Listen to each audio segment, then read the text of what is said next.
Hello friends, welcome to auto exams. मैं हूं सोनम और आज इस वीडियो में हम बात करने वाले हैं फ्रेंड्स उत्तर प्रदेश कांस्टेबल भर्ती 2023 के लिए दोस्तों जीके जीएस प्रैक्टिस सेट 43 को कंप्लीट करने वाले इस वीडियो में। तो आप लोग अपने सोनम मैम के साथ वीडियो के अंत तक बने रहिएगा।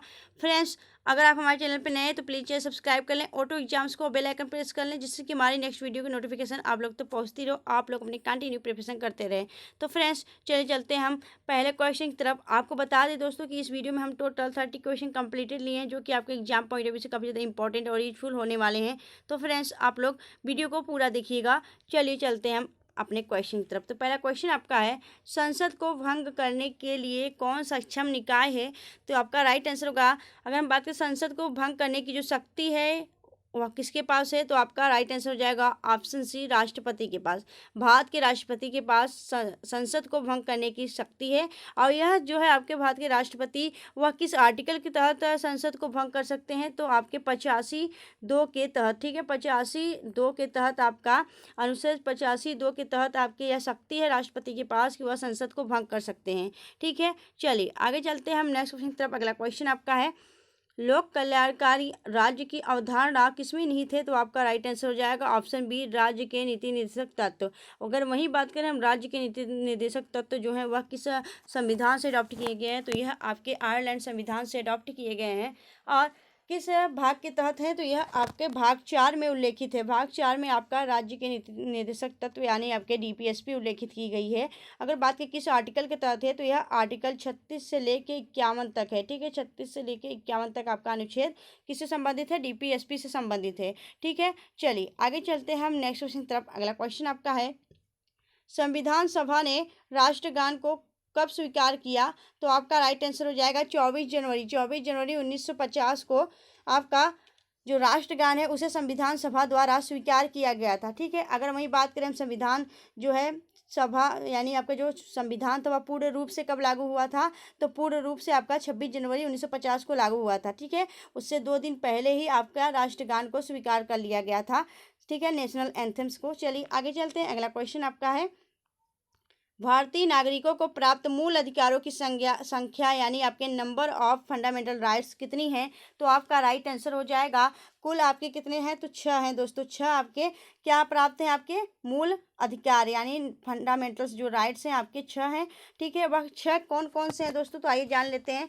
वह 6 हैं आपके, एक तो है आपका समता का अधिकार, दूसरा है आपका स्वतंत्रता का अधिकार, तीसरा है आपका शोषण के विरुद्ध अधिकार, चौथा है आपका धर्म की स्वतंत्रता का अधिकार, पांचवा है आपका सांस्कृतिक और शिक्षा से संबंधित अधिकार, और छठवां है आपका संवैधानिक उपचारों का अधिकार। ठीक है, यह 6 आपको प्राप्त है क्या? मूल अधिकार। अगर हम बात करें कुल आपके 6 मूल अधिकार प्राप्त हैं वर्तमान में। पहले क्या हुआ था? पहले 7 हुआ करते थे, लेकिन इसमें से आपके जो आपका 7वां मूल अधिकार था उसे हटा दिया गया था। संपत्ति के अधिकार को हटा दिया गया था दोस्तों आपके मूल अधिकारों में से। और किस संविधान संशोधन करके? तो 44वां संविधान संशोधन के तहत संपत्ति के अधिकार को हटा दिया गया था मूल अधिकार से। ठीक है, यह बातें याद रखनी है और ध्यान में रखना है। चलिए आगे देखें। तो अगला क्वेश्चन भी आपका यही है कि संपत्ति के अधिकार राइट टू प्रॉपर्टी को किस संविधान संशोधन कॉन्स्टिट्यूशन अमेंडमेंट द्वारा हटाया गया था? तो आपका राइट आंसर हो जाएगा 44वां संविधान संशोधन करके संपत्ति के अधिकार को हटा दिया गया था दोस्तों। आप कुल टोटल आपके 6 मूल अधिकार हैं। चलिए आगे चलते हैं हम नेक्स्ट क्वेश्चन की तरफ। अगला क्वेश्चन आपका है, मूल अधिकारों का रक्षक फंडामेंटल राइट्स प्रोटेक्टर किसे कहा जाता है? तो दोस्तों जो आपके मूल अधिकारों की रक्षा करती हैं उन्हें आपका रक्षक कहा जाता है। तो वह जो आपके मूल अधिकारों के रक्षक हैं वह कौन है? तो आपका राइट आंसर हो जाएगा ऑप्शन सी, ए व बी दोनों, यानी आपका सी आपका राइट आंसर हो जाएगा। सर्वोच्च न्यायालय जो है वह दोस्तों आपका आर्टिकल 32 के तहत आपके संवैधानिक उपचारों का जो अधिकार दिया गया दोस्तों, उसमें आपके मूल अधिकारों की रक्षा, अगर आपके मूल अधिकारों का हनन हो रहा है तो आप सुप्रीम कोर्ट आर्टिकल 32 के तहत अर्जी डाल सकते हैं। अगर आपको उच्च न्यायालय में जाना है, ठीक है, यानी आपके हाई कोर्ट में जाना है दोस्तों, तो हाई कोर्ट में किस आर्टिकल के तहत जाएंगे? तो आप हाई कोर्ट में 226 आर्टिकल 226 के तहत आप अपने मूल अधिकारों के क्लेम कर सकते हैं। मूल अधिकारों के लिए दोस्तों कहाँ पे? आपके हाई कोर्ट में। ठीक है, यह बातें आपको ध्यान रखनी है। चलिए आगे चलते हैं हम नेक्स्ट क्वेश्चन की तरफ। अगला क्वेश्चन आपका है, किस अनुच्छेद के द्वारा 6 से 14 वर्ष तक के बच्चों के लिए शिक्षा का अधिकार, राइट टू एजुकेशन, मूल अधिकार माना गया है। तो आपका राइट आंसर हो जाएगा आर्टिकल अनुच्छेद 21A। ठीक है, 21A is the right answer. चलिए आगे चलते हैं नेक्स्ट क्वेश्चन की तरफ। अगला क्वेश्चन आपका है, विश्व का सबसे बड़ा महाद्वीप कौन सा है? तो विश्व का सबसे बड़ा महाद्वीप है आपका एशिया महाद्वीप। और आपका जो भारत है, चीन है, यह सभी कहाँ स्थित है? आपके एशिया महाद्वीप में स्थित है। ठीक है, एशिया महाद्वीप आपका विश्व का सबसे बड़ा महाद्वीप है। कुल आपके टोटल कितने महाद्वीप हैं? तो कुल आपके टोटल 7 महाद्वीप हैं। ठीक है, 7 इज द राइट आंसर। अगर हम बात करें कि सबसे बड़ा आपका एशिया महाद्वीप है और सबसे छोटा महाद्वीप कौन सा है? तो ऑस्ट्रेलिया महाद्वीप। ऑस्ट्रेलिया महाद्वीप सबसे छोटा महाद्वीप है। ठीक है, चलिए आगे चलते हैं हम नेक्स्ट क्वेश्चन की तरफ। अगला क्वेश्चन आपका है, यहाँ पे है आपका क्वेश्चन कि यूरोप महाद्वीप की सबसे ऊंची चोटी कौन सी है? तो आपका राइट आंसर हो जाएगा यूरोप महाद्वीप की सबसे ऊंची चोटी है आपका mount Elbrus. A is the right answer. चलिए आगे देखेंगे हम नेक्स्ट क्वेश्चन। अगला क्वेश्चन आपका है, स्वेज नहर निम्नलिखित में से किन 2 जल निकायों को जोड़ती है?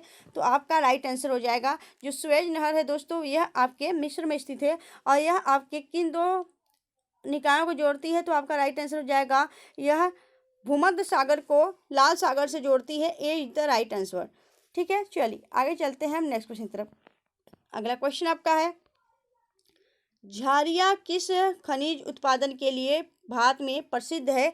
तो आपका राइट आंसर हो जाएगा, यह कोयला के लिए। झरिया जो है दोस्तों, वह कोयला खनिज उत्पादन के लिए भारत में प्रसिद्ध है। अगर हम बात करें कि जो कोयला है, कोयला कितने प्रकार का होता है? कोयला कुल 4 प्रकार का होता है। ठीक है, 4 प्रकार वह कौन कौन से हैं? तो पहला होता है आपका पीट, दूसरा लिग्नाइट, तीसरा आपका बिटुमिनस और चौथा आपका एंथ्रेसाइट। ठीक है, यह 4 प्रकार के आपके कोयले पाए जाते हैं भारत में। अगर वही बात करें कोयला को क्या कहा जाता है? कोयला को काला हीरा के रूप में जाना जाता है। ठीक है, काला हीरा आपका कोयला को कहा जाता है। वहीं अगर बात करें कि काला सोना किसे कहा जाता है? तो पेट्रोलियम को काला सोना कहा जाता है। ठीक है, चलिए आगे देखेंगे हम नेक्स्ट क्वेश्चन। अगला क्वेश्चन आपका है, किस नदी का प्राचीनतम नाम विशिष्टा है? तो आपका राइट आंसर हो जाएगा झेलम। झेलम नदी का जो प्राचीन नाम था दोस्तों, यह इसका नाम विशिष्टा था। और यह कहाँ से निकलती है दोस्तों? तो आपको बता दें, जो झेलम नदी है वह आपके पीर पंजाब शहरी से हिमाचल प्रदेश से निकलती है, याद रखिएगा। चलिए आगे देखेंगे हम नेक्स्ट क्वेश्चन। अगला क्वेश्चन आपका है, नेपाल हिमालय किन 2 नदियों के मध्य स्थित है? तो जो आपका नेपाल हिमालय है वह काली नदी और तीस्ता नदी, इन दोनों के बीच में आपका 800 किलोमीटर, लगभग 800 किलोमीटर एक हिमालयी श्रृंखला है, जिसे आप नेपाल हिमालय के नाम से जानते हैं। ठीक है, यह दोनों आपके काली नदी और तीस्ता नदी के बीच में स्थित है। चलिए आगे देखेंगे हम नेक्स्ट क्वेश्चन। अगला क्वेश्चन आपका है, नामदफा राष्ट्रीय उद्यान किस राज्य में स्थित है? तो नामदफा जो राष्ट्रीय उद्यान है वह आपके अरुणाचल प्रदेश में स्थित है। ठीक है, अगर हम वही बात करें कि सिक्किम में कौन सा स्थित है, तो सिक्किम में आपका कौन सा नेशनल पार्क स्थित है? तो आपका राइट आंसर हो जाएगा, सिक्किम में आपका कंचनजंगा राष्ट्रीय उद्यान स्थित है। ठीक है, मणिपुर में आपका केबुल लामजाओ राष्ट्रीय उद्यान स्थित है। अगर वही बात करें राजस्थान में, तो राजस्थान में आपका केवलादेव, मुकुंदरा और रणथंभौर, यह आपके नेशनल पार्क स्थित है राजस्थान में। ठीक है, तो इस क्वेश्चन का राइट आंसर हो जाएगा ऑप्शन ए। चलिए आगे चलते हैं। अगला क्वेश्चन आपका है, भारत की सर्वाधिक मीठे पानी की झील कौन सी है? तो भारत की जो सर्वाधिक मीठे पानी की झील है वह कौन सी है? तो वह है आपकी उलर झील। और उलर झील कहाँ स्थित है? यह आपके जम्मू कश्मीर के बांडीपोर जिले में स्थित है उलर झील। यह आपके भारत की सबसे सर्वाधिक मीठे पानी की झील है, याद रखिएगा। अगर वही बात करें हम कि सांभर झील कहाँ स्थित है, तो राजस्थान में स्थित है। लोटक झील कहाँ स्थित है, तो यह आपके मणिपुर राज्य में स्थित है। अगर चिल्का झील की बात करें, तो चिल्का झील आपके भारत की सबसे बड़ी खारे पानी की झील है चिल्का झील, जो कि उड़ीसा राज्य में स्थित है। ठीक है, चलिए आगे चलते हैं हम नेक्स्ट क्वेश्चन की तरफ। अगला क्वेश्चन आपका है, टोडा जनजाति किस राज्य में निवास करती हैं? तो टोडा जनजाति जो है दोस्तों, यह आपके तमिलनाडु के नीलगिरी पर्वतों पर निवास करती हैं टोडा जनजाति। अगर बात करें टोडा जनजाति क्या पालती हैं, तो यह भैंस पाला करती हैं, याद रखिएगा। ठीक है, चलिए आगे चलते हैं हम नेक्स्ट क्वेश्चन की तरफ। अगला क्वेश्चन आपका है, सतपुड़ा पर्वत श्रृंखला की सबसे ऊंची चोटी कौन सी है? तो सतपुड़ा पर्वत श्रृंखला की जो सबसे ऊंची चोटी है वह है धूपगढ़। ठीक है, धूपगढ़ सतपुड़ा की सबसे ऊंची चोटी मानी जाती है। अगर हम बात करें कितने मीटर ऊंचाई है इसकी, तो 1350 इसकी मीटर ऊंचाई है। और यह महादेव पर्वत पर स्थित है। ठीक है, चलिए आगे चलते हैं हम नेक्स्ट क्वेश्चन की तरफ। अगला क्वेश्चन आपका है, नाथुला दर्रा किस राज्य में स्थित है? तो नाथुला दर्रा जो है वह आपके सिक्किम राज्य में स्थित है। नाथुला दर्रा B is the right answer, और यह सिक्किम को तिब्बत से जोड़ती है नाथुला दर्रा। ठीक है, अगर हम बात करें वहीं लद्दाख में कौन सा दर्रा स्थित है? तो लद्दाख में आपका खारदुंगला दर्रा और जोजिला दर्रा, यह आपके कहाँ पे स्थित है? लद्दाख में। महाराष्ट्र में आपका भोर घाट दर्रा स्थित है। ठीक है, चलिए आगे चलते हैं हम नेक्स्ट क्वेश्चन की तरफ। अगला क्वेश्चन आपका है, दुलहस्ती और तुलबुल पात परियोजना किस नदी पर स्थित है? तो दुलहस्ती जो है तुलबुल पात परियोजना यह आपके चिनाब नदी पर स्थित है। ठीक है, यहाँ पे क्वेश्चन में आपका आंसर नहीं है दोस्तों, तो चिनाब यहाँ पे लिख लीजिएगा। चिनाब नदी पे क्या स्थित है? आपकी दुलहस्ती और तुलबुल पात परियोजना चिनाब नदी पर स्थित है। ठीक है, चलिए आगे देखेंगे हम नेक्स्ट क्वेश्चन की तरफ। अगला क्वेश्चन आपका है, हाल ही में कहाँ पर भारत का 3D प्रिंटेड पोस्ट ऑफिस खोला गया है? तो आपका राइट आंसर हो जाएगा बेंगलुरु। बेंगलुरु में दोस्तों भारत का पहला 3D प्रिंटेड पोस्ट ऑफिस खोला गया है, और यह बेंगलुरु क्या है दोस्तों? कर्नाटक की राजधानी है बेंगलुरु। इसे किस नाम से जानते हैं? तो इसे भारत के सिलिकॉन सिटी के रूप में, सिलिकॉन वैली के रूप में जाना जाता है। ठीक है, चलिए आगे देखेंगे हम नेक्स्ट क्वेश्चन। अगला क्वेश्चन आपका है, उत्तर प्रदेश के किस जिले को सिराज ए हिंद के नाम से जाना जाता है? तो आपका राइट आंसर हो जाएगा जौनपुर। जौनपुर जो जिला है दोस्तों, इसे पूर्व का सिराज या फिर सिराज ए हिंद के नाम से जाना जाता है। ठीक है, चलिए आगे चलते हैं नेक्स्ट क्वेश्चन की तरफ। अगला क्वेश्चन आपका है, किसे 2022 के लिए 32वें व्यास सम्मान से सम्मानित किया गया है? तो आपका राइट आंसर हो जाएगा doctor Gyan Chaturvedi. B is the right answer. Doctor Gyan Chaturvedi को 32वें व्यास सम्मान से सम्मानित किया गया है। अगर हम बात करें इनके किस पुस्तक के लिए, तो इनकी पुस्तक पागल खाना के लिए। ठीक है, इनकी पुस्तक भी आपको ध्यान में रखनी है, आपके एग्जाम पॉइंट ऑफ व्यू से इंपॉर्टेंट है। तो इनकी डॉक्टर ज्ञान चतुर्वेदी की पुस्तक है पागल खाना, और उसके लिए इन्हें 32वां व्यास सम्मान दिया गया है। व्यास सम्मान किसके द्वारा दिया जाता है दोस्तों? तो के बिरला फाउंडेशन द्वारा दिया जाता है। ठीक है, चलिए आगे देखेंगे। अगला क्वेश्चन आपका है, ऐतिहासिक पुस्तक हिंदुत्व के लेखक कौन है? तो आपका राइट आंसर हो जाएगा बी.डी. मिश्रा यानी विनायक दामोदर सावरकर। ठीक है, बी.डी. सावरकर यानी विनायक दामोदर सावरकर के द्वारा आपका ऐतिहासिक पुस्तक हिंदुत्व को लिखा गया। ठीक है, चलिए आगे चलते हैं हम नेक्स्ट क्वेश्चन की तरफ। अगला क्वेश्चन आपका है, प्रथम गोलमेज सम्मेलन कहाँ पर आयोजित किया गया था? तो यह लंदन में आयोजित किया गया था। ठीक है, जो आपका प्रथम गोलमेज सम्मेलन है दोस्तों, यह 13 जनवरी 1931 से आपका 13 अप्रैल आपका 12 नवंबर 1930 से लेके और 13 जनवरी 1931 तक आपका प्रथम गोलमेज सम्मेलन हुआ, और यह कहाँ पे हुआ? तो आपके लंदन में आयोजित हुआ। ठीक है, याद रखिएगा। चलिए आगे चलते हैं। अगला क्वेश्चन आपका है, जलियांवाला बाग हत्याकांड जो है आपका नरसंहार किस वर्ष घटित हुआ था? तो यह आपके 13 अप्रैल 1919 को यह गठित हुआ था। ठीक है, कहाँ पे? तो अमृतसर पंजाब में हुआ था। इसमें जनरल डायर ने कई भीड़ों पर गोलियां चला दी थी, याद रखिएगा। चलिए आगे चलते हैं नेक्स्ट क्वेश्चन की तरफ। अगला क्वेश्चन आपका है, भारत में पहली बार ऊर्जा संरक्षण अधिनियम कब लागू किया गया था? तो आपका राइट आंसर हो जाएगा 2001 में लागू हुआ था। सी इज द राइट आंसर।